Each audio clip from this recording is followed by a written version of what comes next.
Al Durr وهذه الكلم بمديح الهادي تنتظم ضاءت بالمختار الظلم وحلا في مولده النغم قسما بالله رب العالمين ما قضينا غير دين الله دين فهو دين الحق دين الأنبياء إنه الإسلام. نحمده ونصلي ونسلم على رسوله الكريم أما بعد فأعوذ بالله من الشيطان الرجيم بسم الله الرحمن الرحيم يا أيها الذين آمنوا لا تدخلوا بيوتا غير بيوتكم حتى تستأنسوا وتسلموا على أهلها. یہاں سے معاشرتی آداب اور احکام بیان کیے جا رہے ہیں. اس میں سے پہلا ادب یہ ہے کہ کسی کے گھر میں بلا اجازت داخل نہ ہو. بہتر یہ ہے کہ اجازت مانگ کے داخل ہو اور اجازت سے پہلے سلام کر دیا کرے. اگر اجازت ملے تو ٹھیک ہے، نہ ملے تو واپس چلے جاؤ. اب یہ جو گھروں میں داخلے کے آداب ہے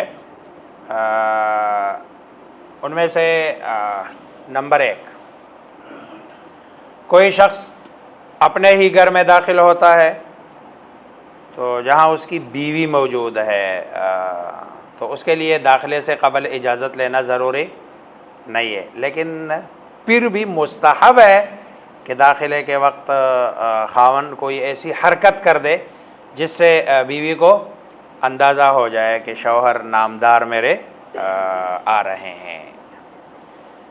دوسری صورت یہ ہے کہ کوئی شخص ایسے گھر میں داخل ہوتا ہے جہاں اس کی بیوی کے علاوہ دوسرے لوگ بھی ہو. مثلا بیوی کے علاوہ بھابیاں ہے، بیٹیاں ہیں، تو وہاں داخلے سے قبل اطلاع دینا ضروری ہے. وہ اطلاع کنکار کے ہو، ناک کر کے ہو، بھلے گھر میں والدہ ہو، بیٹی ہو، بہن ہو. وہ ایک صحابی رضی اللہ تعالی عنہ نے جب یہ سنا تو انہوں نے کہا اللہ کے رسول میرے تو گھر میں صرف میری والدہ ہوتی ہے اور میں اجازت لوں، آپ نے ہاں آپ کو اجازت لینی ہے. انہوں نے پھر کہا، ظاہری بات ہے یہ بات ذہن میں آتی نہیں ہے کہ بھئی جب والدہ ہے تو پھر اجازت لینے کی کیا ضرورت ہے، کہ شاید اجازت کا تعلق پردے کے ساتھ ہو. بہرحال آخر میں آپ صلی اللہ علیہ وسلم نے فرمایا بھئی تم چاہتے ہو کہ تم اپنی والدہ کو برہنہ حالت میں دیکھو. ظاہری بات ہے جب خواتین اکیلے گھر میں ہوتی ہے تو وہ بے تکلفی کے ساتھ کبھی دوپٹہ ہوتا، کبھی نہیں ہوتا، کبھی گریبان کھلا ہوتا ہے، کبھی جنہیں انہوں نے یہ اٹھائے ہوتے ہیں، کبھی قمیص اونچی نیچے. جب خواتین اکیلے ہوتی ہے تو وہ بے تکلفی کے ساتھ ہوتی ہے، لیکن جب مرد گھر میں ہوتا ہے تو ان کے بیٹھنے کا ظاہری بات ہے وہ رکھ رکھاؤ، اٹھنا بیٹھنا، کپڑوں کا سنبھالنا، یہ سارا اس سے الگ ہوتا ہے. اس لیے کنکار کے بندہ جائے تو اگر کہیں وہ ایسی حالت میں ہے تو وہ اپنے کپڑے وغیرہ درست کر لے. تیسری صورت یہ ہے کہ کوئی شخص اگر کسی ایسی جگہ میں داخل ہونا چاہتا ہو جہاں رہائش اور عدم رہائش، مطلب یہ ہے دونوں امکانات ہے کہ شاید کوئی رہتا ہے اور شاید کوئی نہیں رہتا، تو ایسے مقام پر بھی بلا اجازت داخل ہونے کی گنجائش نہیں ہے. اب مثلا یہ کمرہ ہے، اب اس کمرے میں یا مسجد کا کمرہ ہے کونے والا، آپ کو نہیں پتہ، یا اس کمرے میں آپ کو نہیں پتہ کہ بھئی اس میں کوئی رہتا ہے یا نہیں رہتا. یہ دو الگ الگ وہ ہے، آپ نے پہلے کبھی دیکھا نہیں ہے. ورنہ تو اگر جس کو پتہ ہے تو اس میں کوئی نہیں رہتا، اس میں لوگ رہتے ہیں، لیکن پتہ نہیں ہے کہ اس میں لوگ رہتے ہیں یا نہیں رہتے ہیں. لیکن دونوں امکان ہے کہ شاید رہتے ہو، شاید وہاں پر بھی بلا اجازت داخل ہونا. یہ جو عام طور پر لوگ یعنی مقتدی حضرات یہ مسجد کے امام کے کمرے کو اپنی مشترکہ پراپرٹی سمجھتے ہیں، یہ اس کا کمرہ ہے. یہ لا تدخلوا بیوتا غیر بیوتکم میں ہے، اس کے کمرے میں بھی بغیر اس کی اجازت کے داخلہ جائز نہیں ہے. اللہ تبارک و تعالی نے منع کیا، کیونکہ یہ والی جگہ یہ اس کی وہ ہے جہاں وہ قمیص اتارتا ہے. جہاں وہ آسانی کے ساتھ سہولت کے ساتھ لیٹتا اٹھنا بیٹھنا، پھر بندہ سویا ہوا ہوتا ہے، سوئے ہوئے حالت میں بھی بسا اوقات بندے کی کیا حالت ہے، کیا کیفیت ہے. اس لیے ایسی جگہ جہاں رہنے اور نہ رہنے دونوں کی جنا کیا ہو، دونوں کا احتمال ہو، وہاں پر بھی بلا اجازت داخل ہونا جائز نہیں. اور چوتھی صورت یہ ہے کہ کوئی شخص کسی ایسی جگہ میں داخل ہونا چاہتا ہے جس میں کسی خاص فرد یا خاندان کی تو رہائش نہیں ہے، بلکہ وہ مفاد عامہ کی جگہ ہے جس کو پبلک پلیس کہتے ہیں، دفتر ہے یا جناب وہ. اب ایسی جگہوں میں بغیر اجازت کے داخلے کی اجازت ہے. اب جدھر داخلہ کے لیے اجازت مانگنے کو شریعت نے ضروری قرار دیا وہاں ہم اجازت نہیں لیتے ہیں، اور جدھر داخلے کی اجازت کی ضرورت نہیں ہے، آپ پولیس کے پاس جاتے ہیں، اسی چو بیٹھا ہوا ہے، آپ کو اجازت لینے کی ضرورت نہیں ہے، یہ آپ کی نوکری میں ہے، یہ آپ کا نوکر ہے اور آپ کے کام پہ بیٹھا ہوا ہے، وہاں اجازت لینے کی ضرورت نہیں آپ کو جانا. کیوں؟ اس لیے کہ وہ اس کی ایسی جگہ نہیں ہے کہ جہاں وہ قمیص اتار کے بیٹھ جائے، وہ ایسی جگہ نہیں ہے جہاں وہ بے تکلفی کے ساتھ، یہ اس کی ڈیوٹی کی جگہ ہے، اور ڈیوٹی بھی کس کی کر رہا ہے؟ میری اور آپ کی کر رہا ہے. اس لیے وہاں اجازت، ہم سارے معاملات میں کیا کرتے ہیں، یعنی قرآن و حدیث کے بالکل الٹ چلتے ہیں. جہاں اجازت لینی ہوتی ہے وہاں لیتے نہیں ہیں، اور جہاں اصل مسئلہ یہ ہے کہ ہم ہے تو بحیثیت جو ہے نا قوم ڈرپوک، جدھر ڈنڈا ہو وہاں پر ہم جو ہے نا وہ آداب اور احترامات اور ان ساری چیزوں کا خیال رکھتے ہیں. جدھر ڈنڈا نہیں ہے وہ کہتے ہیں بیوی سے کون جو ہے نا وہ اجازت لے، یا بیوی کو ناک کر کے کیوں بندہ کہے کہ میں گھر آؤں یا نہ آؤں. لیکن وہاں ظاہری بات ہے جہاں بالا افسر ہے، پولیس ہے، جو بھی ہے، یا کسی اور محکمے کا کوئی افسر ہے، وہاں تو اگر اجازت نہیں لیں گے آپ کو پتہ ہے سامنے سے وہ بندہ بےعزتی کرے گا. اس لیے جو ہے نا صرف اجازت نہیں ہے، اجازت لینے کے ساتھ ساتھ بہت ساری چیزیں کہ سر یہ اور سر وہ. تو یہ جو ہے نا 4 صورتیں ہیں جس میں بندہ اجازت لینے اور نہ لینے کی ہے. پھر جب گھر میں بندہ انٹری کرتا ہے تو سلام کر لیا کرے. اچھا، سلام اگر لوگ ہے وہاں موجود تو پھر بھی سلام ہے، اور اگر لوگ نہیں ہے پھر بھی سلام ہے. اگر لوگ ہیں تو پھر ظاہری بات ہے سلام ان کو کیا جا رہا ہے، اور اگر کوئی بھی نہیں ہے تو پھر اس صورت میں سلام وہاں جو فرشتے ہیں ان کی نیت کر کے بندہ سلام کرے، اور اس کا اجر اور ثواب ملتا ہے.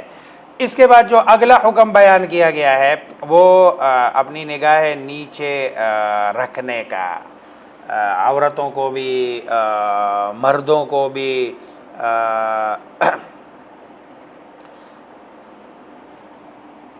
اب یہ جو پچھلے والا حکم تھا، اس حکم کے پیچھے جو اصل راز تھا وہ یہی، جب بندہ بلا روک ٹوک کے کسی کے گھر میں داخل نہیں ہو سکتا تو کسی حد تک جو زنا کا ایک یہاں سے ایک راستہ کھل سکتا تھا، اس کی روک تھام کے لیے شریعت نے کہا کہ نہیں آپ کو اجازت، کیونکہ اگر آپ کسی کے گھر میں جاتے ہیں وہاں بے پردگی یا کوئی نظر پڑتی ہے، ظاہری بات انسان ہے دل کرے گا، پھر وہ بندہ اسی کے بارے میں آگے سوچے گا. تو زنا کے روک تھام کے لیے یہ جو اگلا حکم ہے یہ بھی اسی کے ساتھ متعلق ہے کہ اپنی نگاہوں کو کیا کرو نیچے، جب نظر ہی نہیں پڑے گی. لیکن آج کل تو ظاہری بات ہے نگاہوں کو نیچے کرنے کی جو ضرورت ہے وہ زیادہ ہے، لیکن باہر اگر کوئی بندہ آتا بھی نہیں ہے، مثلا روڈ پہ نہیں آتا، مارکیٹ میں نہیں جاتا، گھر میں بیٹھا ہوا ہے، اس کے پاس ساری چیزیں جو ہے نا وہ گھر میں اپنے ہاتھ میں موجود ہے، وہ دنیا کی کسی بھی لڑکی کو خوبصورت کو جو ہے نا وہ دیکھنا چاہتا ہے تو ادھر بندہ دیکھ لیتا ہے. آج کل تو یہ اتنا ہی مطلب ہے یہ جو موبائل والا کام ہے اتنا خطرناک ہے کہ بسا اوقات آپ قرآن کی تلاوت بھی سننا چاہتے ہیں نا تو وہ آس پاس سے آپ کو آ رہے ہوتی ہیں چیزیں. اس لیے اس کو مطلب بہت زیادہ استعمال کرنا یہ خصوصاً نوجوان کے لیے تو بالکل یہ زہر قاتل ہے اور بہت خطرناک چیز ہے موبائل کا استعمال. اس کے مقابلے میں مطلب ہے اگر ہو تو لیپ ٹاپ اس سے بہتر ہے، کیونکہ لیپ ٹاپ ایسی چیز ہے کہ جس میں اس اعتبار سے آپ کے پاس چیزیں بھی ہوتی ہے اور آپ کو پرائیویسی اتنی زیادہ نہیں ملتی ہے جتنے بندے کو. مثلا میں یوں کر رہا ہوں، اب کیا کر رہا ہوں آپ میں سے کسی کو پتہ نہیں ہے، آپ سمجھ رہے ہیں مفتی صاحب قرآن پڑھا رہے ہیں اور میں ادھر کیا کر رہا ہوں یہ. لیکن اگر لیپ ٹاپ میں ہے تو ظاہری بات ہے وہ والی اپرچونٹی جو مجھے موبائل میں تھی وہ نہیں ہے، کیونکہ لیپ ٹاپ اب ان کو بھی نظر آ رہا ہے کہ مفتی صاحب کے سامنے کیا کھلا ہوا ہے، موبائل پہ نظر نہیں آتا. بہرحال تو یہ جو پابندی ہے یہ برائی، زنا اور بدکاری کی روک تھام کے لیے لگائی گئی ہے، کیونکہ برائی کی جو تحریک ہے وہ بلا تکلف میل جول کے ذریعے سے ہی پیدا ہوتی ہے. آج کل فی زمانہ معاشرے میں جو کزنز کے آپس میں جو ہے نا میل ملاپ ہے، ان کا آپس میں اٹھنا بیٹھنا ہے، بے تکلفی ہے، سب سے زیادہ خرابیاں اس وقت اس سے پیدا ہو رہی ہے. یہ قرآن میں اللہ تبارک و تعالی نے، سرکار دو عالم محمد مصطفیٰ صلی اللہ علیہ وسلم نے یہ جو رشتے ہیں جن سے پردہ نہیں ہے وہ 7 رشتے ہیں جو نسب کے اعتبار سے ہے، وہ سورہ نساء میں اللہ تبارک و تعالی نے بتا دیے. اور اس میں ایک ماں ہے، ایک بیٹی ہے، ایک بہن ہے، پھوپھی ہے، خالہ ہے، بھتیجی ہے، بانجی ہے. یہ نسبی رشتے ہیں. اس کے علاوہ ان سے پردہ نہیں ہے. ان کے ساتھ بندہ اٹھ سکتا ہے، بیٹھ سکتا ہے، بے تکلف ہو سکتا ہے. اس کے علاوہ باقی کسی بھی رشتے سے، چاہے وہ ماموں زاد ہے، چاہے وہ خالہ زاد ہے، چاہے وہ چچا زاد ہے، چاہے وہ پھوپھی زاد ہے، یہ سارے رشتے جنم بچے بچیاں ہم سمجھتے ہیں بچے ہیں بچیاں ہیں. جب بچہ اور بچی جو نا بالغ ہو یا بلوغت سے پہلے سمجھ کی جو نا مدت ہے، سمجھ کی جو عمر ہے ادھر تک پہنچ جائے تو ان کا آپس میں جو نا اٹھنا بیٹھنا یہ شرعاً ناجائز ہے اور حرام ہے، اور خرابیاں بھی ادھر ہی سے جو نا پیدا ہوتی ہے. پھر اگر کوئی بندہ کہتا ہے یہ بات تو لوگ کہتے ہیں یار یہ اس کا اپنا جو ہے نا یہ اپنا نہیں ہے، اپنا ذہن خراب ہے، یہ میری بات نہیں ہے، یہ کسی مولوی صاحب کی بات نہیں ہے، یہ کسی مفتی صاحب کی بات نہیں ہے. یہ حکم کس کا دیا ہوا ہے؟ اللہ کا دیا ہوا ہے اور اللہ کے رسول کا دیا ہوا ہے. اور یہ صرف اللہ اور اس کے رسول کا بتایا ہوا حکم جو ہے نا بتایا جا رہا ہے، کنوے کیا جا رہا ہے. یہ جو ہے نا انہی کا حکم ہے. اسی لیے جو ہے نا یہ دیکھو کتنی ساری پابندیاں کہ ناک کر کے جاؤ. دوسری پابندی یہ ہے کہ آپ اپنی نگاہیں کیا کرو، نیچے رکھو. مرد کو بھی کہا ہے، عورت کو بھی جو ہے نا کہا ہے کہ تم اپنی نگاہیں جو ہے نا وہ نیچے رکھو. عام ایک محاورہ بولا جاتا ہے، کہتے ہیں کہ النظر برید الزنا. یہ جو بد نظری ہے نا یہ زنا کا ڈاک خانہ ہے. یہ جو بد نظری ہے، یہ نظر ہے، یہ زنا کا کیا ہے؟ ڈاک خانہ ہے. گویا کہ آپ نے ڈاک بھیجنا ہے، ڈاک آپ بغیر ڈاک خانے کے. تو زنا تک پہنچنے کے لیے سب سے پہلا جو کام ہوتا ہے، آپ جو ہے نا خط وہ جو ڈال رہے ہیں وہ نظر کے ذریعے سے، تب جا کے اس کو کیا کرے گا؟ پہنچے گا.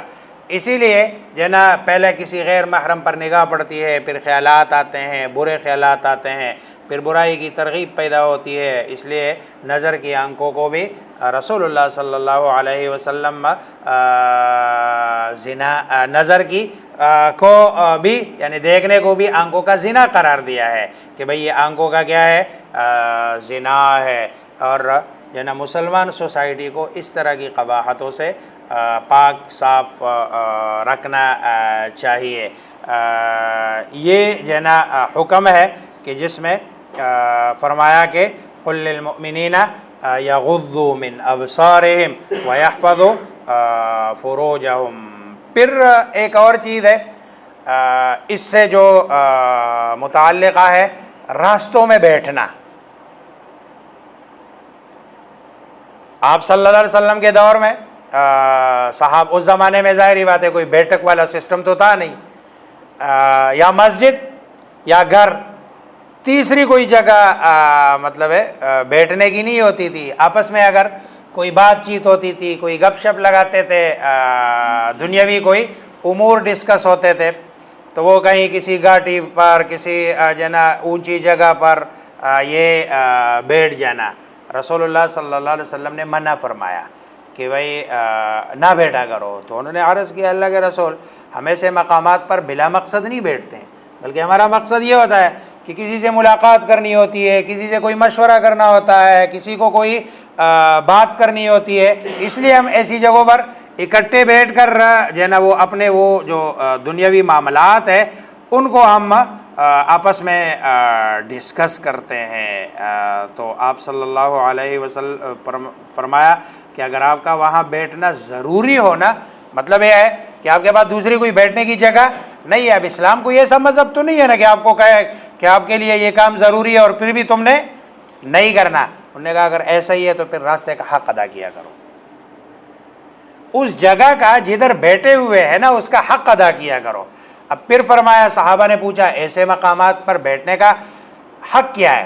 نمبر 1، ایسی جگہ نہیں بیٹھنا کہ جہاں سے لوگ گزر رہے اور لوگوں کو تکلیف ہو، یا پھر ایسی جگہ نہیں کھڑا ہونا، جیسے مثلا نماز پڑھ کے جب جاتے ہیں نا تو ایسی جگہ کھڑے ہوتے ہیں جہاں لوگ گزرتے ہیں، تو ایسی جگہ کھڑا نہیں ہونا جہاں سے لوگ، اگر کھڑا بھی ہونا ہے کوئی بات کسی سے کر رہے تو شریعت نے اجازت دے دی ہے، کیونکہ آپ کے پاس اب کوئی اور وہ دنیاوی معاملے کو ڈسکس کرنے کا نہیں ہے، تو آپ جو ہے نا راستے کے سائڈ میں کھڑے ہو، وہاں جو ہے نا وہ آپ نمبر 2 اپنی نگاہوں کو نیچے رکھو۔ آپ راستے میں کھڑے ہیں، کوئی گزر رہے، آپ اس طرح نہیں، اپنی نگاہیں کیا کرو، یہ راستے کا حق ہے، اگر ضروری ہے نکلنا تو راستے کا جو ہے نا حق ہے۔ اسی طرح ضرورت مند ہو تو اس کی مدد کرو۔ آپ راستے میں کھڑے، آپ نے دیکھ لیا کوئی بندہ ہے بوجھ اٹھایا ہوا ہے، کوئی ضرورت مند ہے، تو آپ اس کی کیا کرو، مدد کرو۔ اور اگلا یہ ہے کہ سلام کا جواب دو، جو آپ کے پاس سے گزرے سلام کا جواب دو۔ تو یہ 2 چیزیں ہیں جو آپ نے فرمائی ہے، ایک تو یہ ہے کہ نگاہوں کی حفاظت کا حکم، اور دوسرا یہ ہے کہ شرمگاہوں کی حفاظت کا حکم۔ اچھا، رسول اللہ صلی اللہ علیہ وسلم کی ایک بہت عجیب حدیث ہے، یہ حدیث کی جتنی کتابیں ہیں نا، کتاب النکاح کی پہلی حدیث ہے۔ روزہ ہے، روزے کا اور نکاح کا آپس میں تعلق کیا ہے؟ ان 2 چیزوں کا، یعنی شرمگاہ کی حفاظت اور نگاہوں کی حفاظت، یہ ان دونوں کا روزے کے ساتھ کیا تعلق ہے اور نکاح سے کیا تعلق ہے؟ چنانچہ رسول اللہ صلی اللہ علیہ وسلم فرماتے ہیں، یا معشر الشباب، اے نوجوانوں کی جماعت، من استطاع منکم الباءۃ، تم میں سے جو بندہ خرچے کی طاقت رکھتا ہو، فلیتزوج، اس کو چاہیے کہ نکاح کر لے، اس کو چاہیے کہ نکاح کر لے۔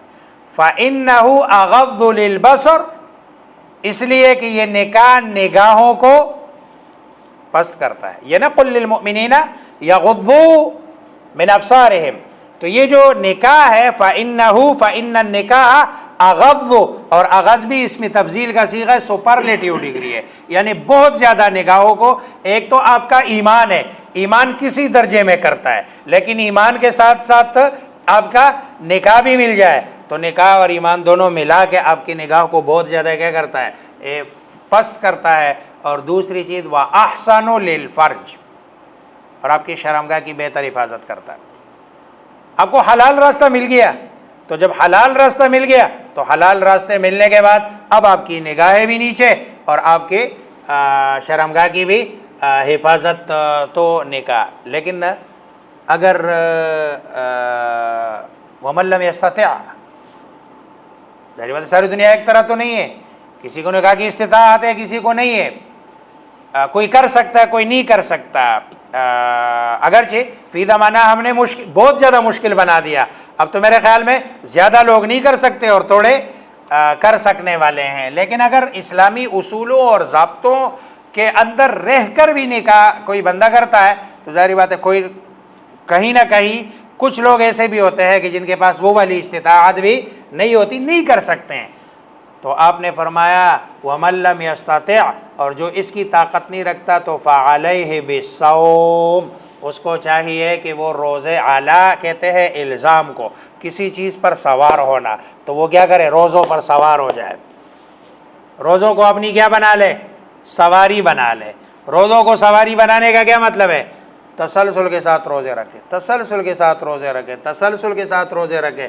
اسٹارٹ میں جب روزہ بندہ سٹارٹ کرتا ہے نا تو شیطان کہیں نہ کہیں جو شہوت ہوتی ہے اس کو کرتا ہے، لیکن جیسے جیسے دن گزرتے جاتے ہیں وہ بندے کی وہ والی ہمت آہستہ آہستہ کیا ہو جاتی ہے؟ ختم ہوتی جاتی ہے۔ تو کثرت کے ساتھ روزے رکھے، کیوں؟ فَإِنَّهُ لَهُ وِجَاء، اس لیے کہ یہ روزے ایسی چیز ہے نا یہ شہوت کو توڑ دیتی ہے۔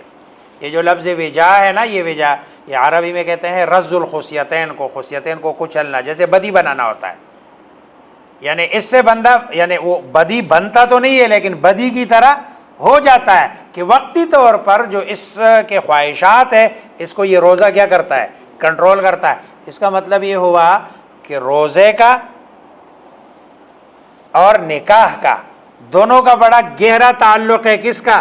نگاہوں کے پست کرنے سے، اور جو ہے نا ایک سے ضرورت پوری ہوتی ہے اور دوسرے سے لعلکم تتقون، تقوی حاصل ہوتا ہے۔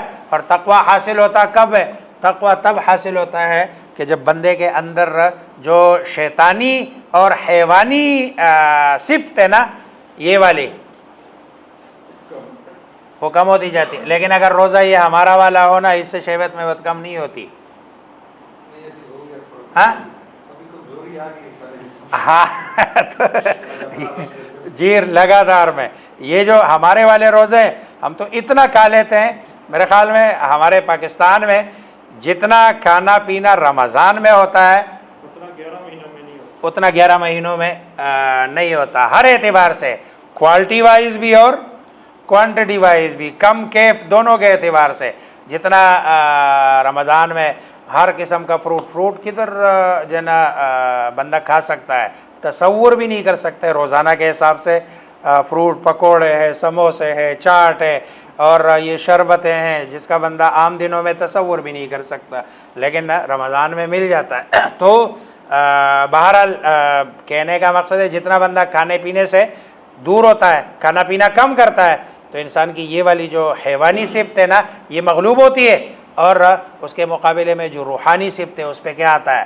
وہ غلبہ اور وہ غالب ہوتی رہتی ہے۔ اور جتنا زیادہ کھاتا پیتا ہے، اس لیے یہ جو وہ کہتے ہیں نا کھاتے پیتے گھرانے کے بچے نے یہ والے کام کیے، یہ کھاتے پیتے گھرانے کے بچے ہی، ظاہری بات ہے جب بندہ کھاتا پیتا ہے تو ظاہری بات ہے پھر کیا ہوتا ہے؟ پھر اس کے سارے جتنے بھی اندر کے آرگنز ہیں وہ سارے جو ہے نا ان کی چاہت ہے اور ان کی خواہشیں ہوتی ہے کہ بھئی آگے اس کو نعوذ باللہ حلال تو ہوتا نہیں ہے، والدین کو فکر نہیں ہوتی، والدین سمجھتے ہیں 25 سال کا جو ہے نا جوان کہہ دے یا ادھیڑ عمر کہہ دے، اس کے بارے میں بھی کہا جاتا ہے، کہتے ہیں ابھی تو بچہ ہے، شادی کی عمر اس کی تقریباً 10 سال گزر چکے ہیں، لیکن اس کے بارے میں اس کے پیرنٹس کہتے ہیں ابھی تو کیا ہے؟ بچہ ہے۔ وہ اس دن میں نے میرا وہ دوسرے نمبر کا بیٹا ہے، اس نے ماں سے کہا کہ ابو سے کہو کہ میری شادی کرا دے۔ میں نے کہا کراتے ہیں۔ تو اس کی ماں نے اس کو کہا کہ بھئی آپ پہلے اپنے پیروں پہ تو کھڑے ہو جاؤ نا، پھر وہ چارپائی پہ بیٹھا ہوتا، وہ نیچے اتر کے کھڑا ہو گیا، کہتے کھڑا ہی ہوں، اور کون سے پیر ہے جس پہ میں کھڑا ہو جاؤں؟ تو کھڑا ہوں۔ تو بہرحال اس طرح کے پیروں پہ کھڑا ہو جائے تو شادی کر لینی چاہیے، اور میں نے تو ارادہ کر لیا انشاءاللہ اس سال میں اس کی شادی کرا دوں گا۔ رزق یہ اللہ تبارک و تعالیٰ کی دین ہے، اللہ دے دیتے ہیں۔ بہرحال آگے پھر وَأَنكِحُوا الْأَيَامَ مِنكُمْ وَالصَّالِحِينَ مِنْ عِبَادِكُمْ، اللہ اکبر کبیرہ۔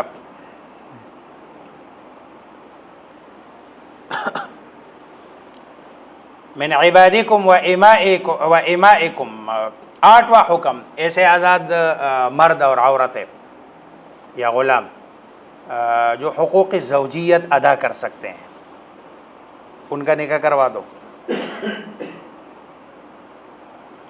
اسی طرح لونڈیوں کے نکاح کی بھی ترغیب دی گئی ہے۔ اب یہ دیکھو لونڈی جو آپ کے ماتحت ہے، آپ کے ملک میں ہے، اس کے بھی نکاح کرنے کا حکم، یہ ساری ترغیبات اس کے پیچھے ایک ہی چیز ہے کہ اسلام زنا کو نہیں برداشت کرتا۔ اس لیے زنا کو روکنے کے لیے کسی کے گھر بغیر اجازت کے نہ جاؤ، اپنی نگاہوں کو پست کرو، اس سے نہیں ہوتا نکاح کرو، نکاح سے نہیں ہوتا روزے رکھو، یعنی کہیں نہ کہیں اپنی اس کو کیا کر لو، کنٹرول کر لو۔ تو فرمایا کہ بھائی آپ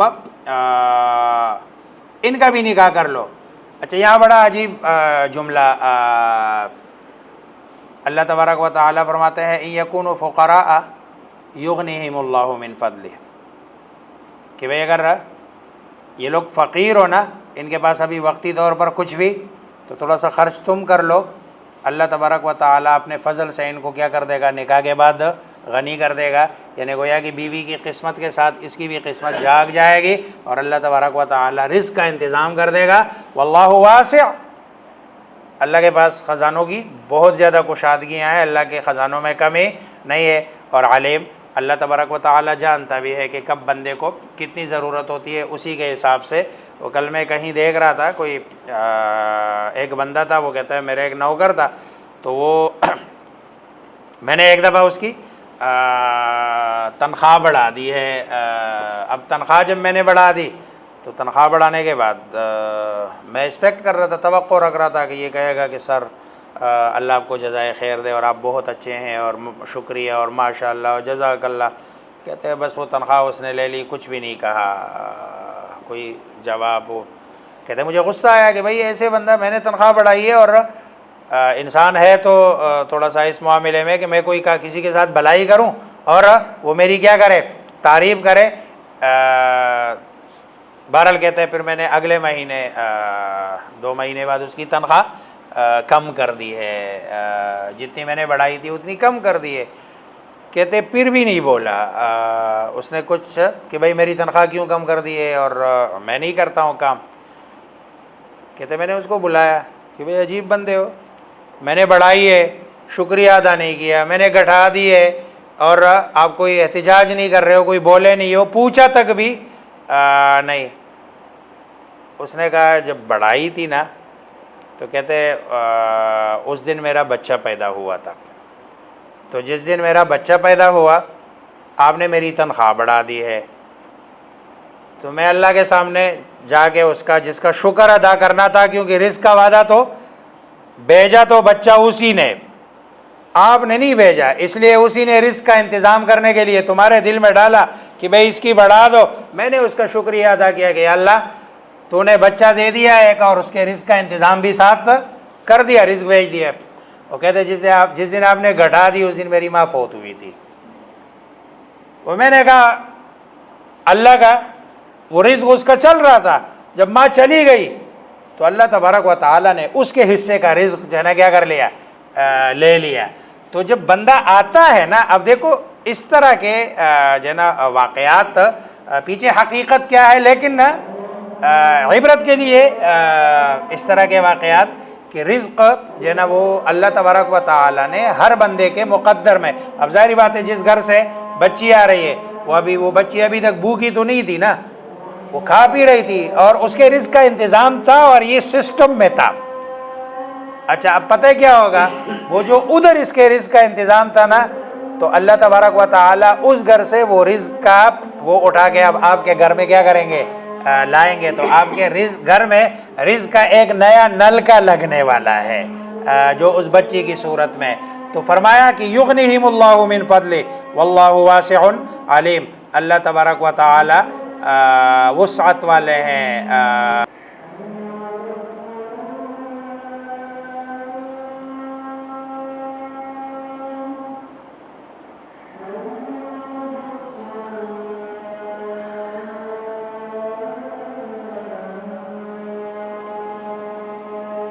نواں جو حکم ہے یہ لونڈی اور غلاموں کے بارے میں ہے۔ اسلام سے پہلے یہ جو رواج تھا کہ جتنے بھی قیدی آتے تھے ان کو لونڈی یا غلام بنانے کا رواج تھا. عورت کو لونڈی بنا لیتے تھے, مرد کو غلام بنا لیتے تھے, اور ظاہری بات ہے وہ بے سہارا یا لاوارث ہوتی تھی, اس پر بڑے مظالم کیے جاتے تھے, ظلم کیے جاتے تھے.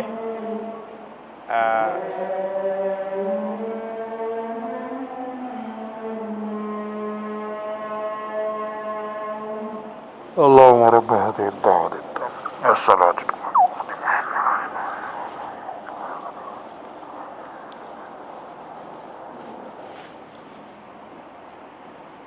اسلام نے اس میں انقلابی اصلاحات کی ہے. ان میں سے پہلی اصلاح یہ ہے کہ آزاد کرنا اللہ کی رضا کا سبب قرار دیا. تو حضرت عبد الرحمن ابن عوف رضی اللہ تعالیٰ عنہ اور اس طرح کے جو صحابہ ہیں 30 ہزار تک انہوں نے غلام آزاد کیے. یہ حضرت عائشہ رضی اللہ تعالی عنہا نے بھی ایک لونڈی تھی جس کا نام بریرہ تھا, اس کو آزاد کیا. بریرہ کا ہے بھی ویسے بڑا ایک واقعہ ہے اس کا عجیب. اس کے شوہر تھے مغیث. یہ مغیث کالے کلوٹے, کرنجی آنکھیں, بڑی ساری ناک اور اس طرح کے, مطلب ہے شکل و صورت سے خوبصورت نہیں تھے. اور بریرہ بہت خوبصورت تھی, گوری چٹی پیاری تھی. ان کا نکاح ہوا تھا, دونوں غلام تھے. شریعت میں حکم یہی ہوتا ہے کہ اگر کسی کو آزاد کیا جائے تو آزادی کے بعد جو عورت ہے نا اس کو خیار ملتا ہے, اختیار ملتا ہے کہ آیا وہ جو نکاح جو غلامی میں ہوا ہے اس کو برقرار رکھتی ہے یا اس کو ختم کرتی ہے, توڑتی ہے. بریرہ کو جب یہ خیار ملا نا تو بریرہ نے اپنا نکاح توڑ دیا. شوہر اس کو نہیں اچھا لگتا تھا, غلامی میں تو ظاہری بات ہے وہ جو زبردستی والا نکاح تھا وہ ہو گیا تھا, اس نے توڑ دیا.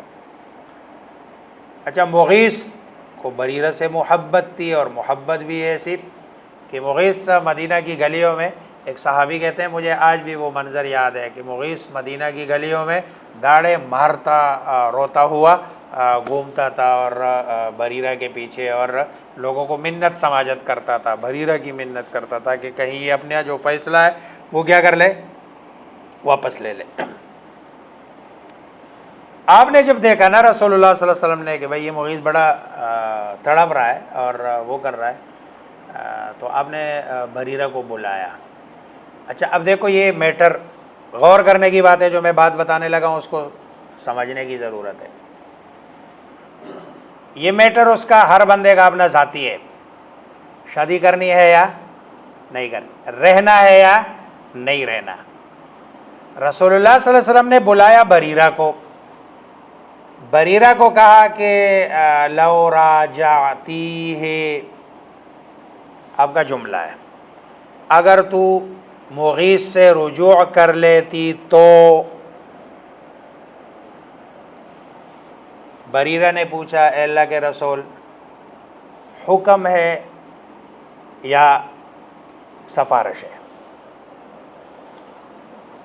آپ کا حکم ہے یا, کیونکہ اگر حکم ہے تو پھر تو شریعت ہے, اور شریعت کے سامنے انکار نہیں ہے.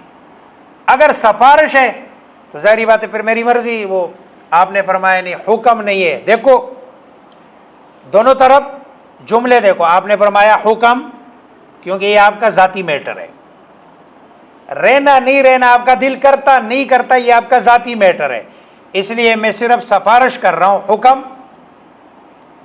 بریرہ نے کہا لا حاجت علی فی, مجھے مغیث کی ضرورت, میں نے اس کے ساتھ نہیں رہنا. بات ختم ہو گئی, آپ ناراض نہیں ہوئے. یہ جملہ نہیں کہا کہ ہماری آزاد کردہ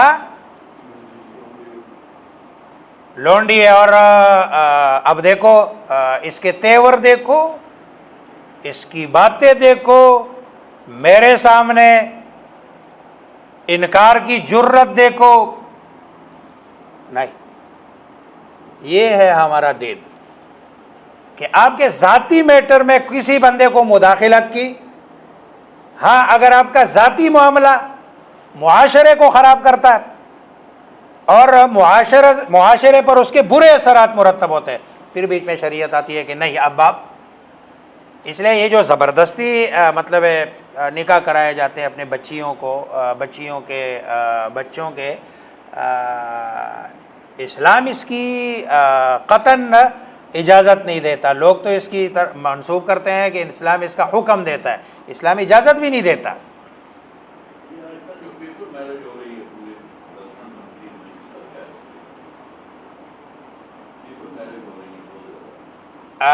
یہ جس کو وہ نکاحی مسیار کہتے ہیں، شاید نکاحی مسیار بھی کہتے ہیں، یہ اس کو گویا کہ متع کی ایک جدید شکل ہے، جو یہ صرف ادھر عراق میں نہیں ہے، یہ آپ کے جتنے یورپ ممالک سے یا جو پیسے والے ممالک آپ کے عرب ممالک سے، یہ چائنا جو بچے جاتے ہیں پڑھنے کے لیے، ادھر بھی یہ تقریباً سب نکاح کر لیتے ہیں. ادھر پیرنٹس کو نہیں پتہ ہوتا ہے، پیرنٹس تو لیکن ہمیں تو اس لیے پتہ ہوتا ہے کہ ہم سے پوچھتے ہیں، مسئلہ پوچھتے ہیں، ہم سے رابطے میں ہوتے ہیں کہ بھئی یہ، تو ہمیں پتہ ہوتا ہے کہ زیادہ تر جتنے بھی ہیں وہ نکاح کر لیتے ہیں وہاں پر، اور جتنا عرصہ، سال 2 سال 3 سال وہ نکاح. اچھا اس میں 2 چیزیں ہیں،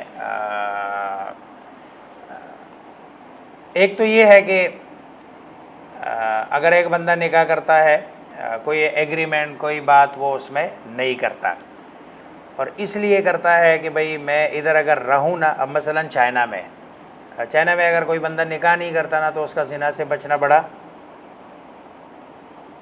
اس عمر میں تو شاید جو ہماری عمر کا ہے شاید بچ جائے، اس کا بھی بچنا مشکل ہے، لیکن شاید بچ جائے. لیکن جوانی میں جوان بندے کا وہاں زنا سے بچنا بالکل ہی ایک ناممکن سی بات ہے.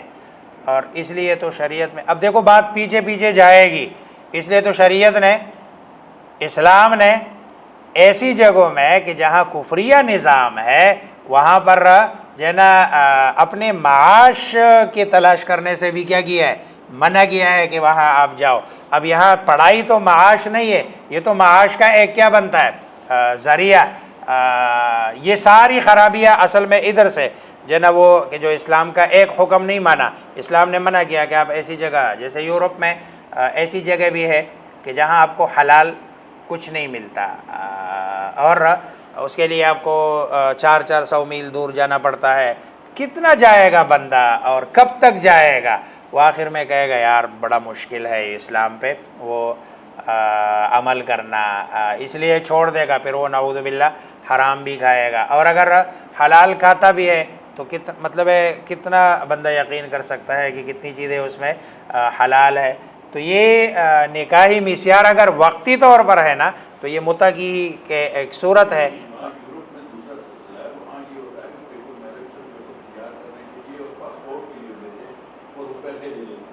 وہ تو بالکل وہ تو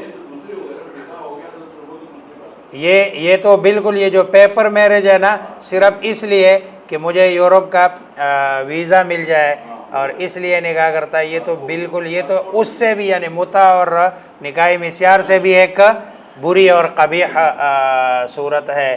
اعاذنا اللہ من ذلک، اللہ ہم سب کی اس سے. جی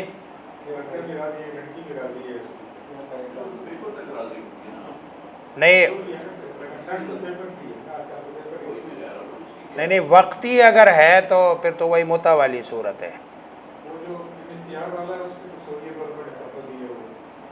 نہیں وہ سعودی گورنمنٹ کا فتویٰ نہیں ہے، وہاں کے چند مولویوں کا فتویٰ ہے. جس طرح پاکستان میں بہت ساری چیزوں پہ چند مولویوں کا فتویٰ ہے. جی